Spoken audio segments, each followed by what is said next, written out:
today's video I'll be showing you how to replace a fuel filter on a 2022 GMC Duramax with the 3-liter. Let's go.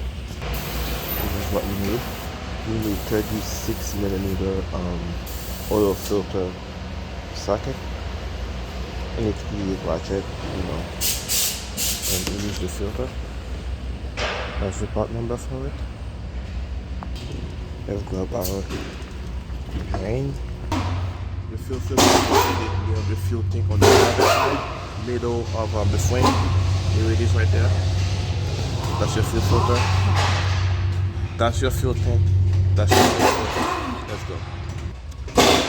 Let's break it loose.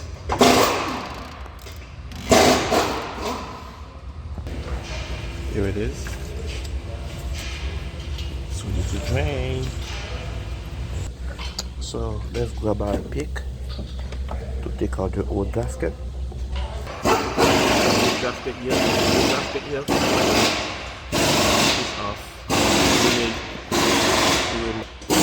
We use two gaskets. One goes in here, and the other one goes in the fuel cartridge. For comparison, here is the old filter. That's the new filter. This vehicle only has 28,000 miles on it, literally. Let's put the new filter in.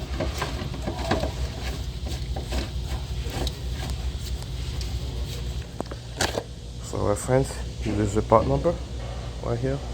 135 9108. And let's put this beauty down. It's a Denali. The Duramax GMC. Alright guys, see you in the next one. Thank you.